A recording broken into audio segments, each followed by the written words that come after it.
Now I'm going to talk about the Norwegian examinations and how you get into university. So in Korea, I know you have a one entrance exam that determines the rest of your academic life, which to me is quite absurd.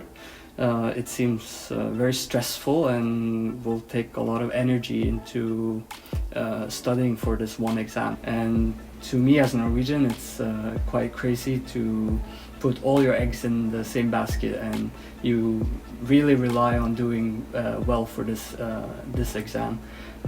That's why when you're in Norway, it's actually very different. For each of your compulsory subjects and electives, you are graded. And this might be through assessments such as presentations or individual assignment write-ups, midterms, and end of the subject exams. Additionally, Norwegian students are elected randomly for different subjects where they have to do an unofficial exam, which counts on top of all the grades that you get for each individual subject. So some students might be drawn to do math, or they have to do Norwegian oral presentation exam, or it could be the Spanish written exam. So this is completely random, and no one knows actually what they get before a few weeks before the exam period during each year. And all of these grades are graded from 1 to 6, where 6 is the highest grade, and 1 and 2 are failing grades, and you will have to retake your subject.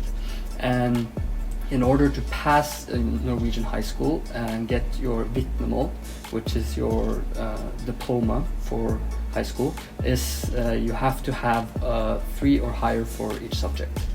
And this grade average is then multiplied by 10 for some reason, and this average is what determines whether you get into your selected programs for university or not.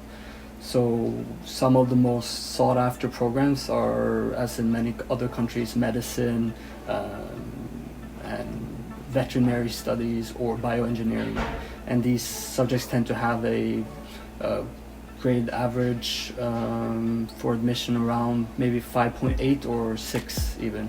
But you can select up to 10 different choices after you graduate to prepare yourself for university admissions. And it's only the grade average that counts. There's no interview or anything like this. And this goes mostly it's only for the public schools. So all the big universities in Norway, in Oslo and Bergen and Trondheim, which are public, they will only look at your grade average. So nothing else matters.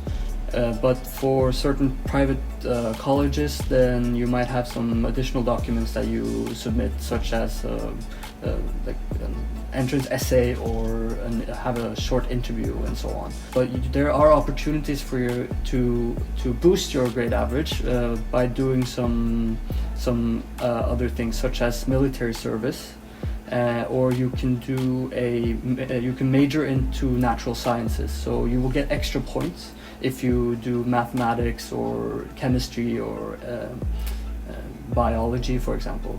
And this can help boost your grade average to get you into that desired program that you really want to go to. It's also very important in Norway to have gender equality. So certain programs at different universities will give you extra points towards your grade average if you're a male or a female. For example, for male, it includes veterinary studies or nursing studies, while females might get extra points if they enter into programming studies or certain engineering studies. So this is to balance the amount of females and male ratio at the universities, because some years there's been a lot of applicants, say maybe 90% is male applicants and only 10% female. So the government is really interested in balancing it a bit more, and therefore they incentivize by giving you some extra points for your grade average. And for those of you who wish to study in Norway, there are a few different options. Most of the larger public universities in Norway will have their classes in Norwegian, but if you can provide some proof that you speak Norwegian, there's many opportunities for you to study abroad, and you will you will pay the same small admin fee, which is essentially nothing, and you can get your education for free in Norway. Obviously, not many foreigners will know how to speak Norwegian, so there are a few programs at different universities that are offered and taught in English. For example, Northern Studies at University of Tromsø. There's also the 3D art and animation studies at Nord University in Trondheim. So there are a few kind of quirky, a bit different university degrees that you can do as a foreigner, and you will get support from the Norwegian government to complete them as well. So that's everything I have for you today. I really hope you enjoy the videos, and I will see you next time. Skål!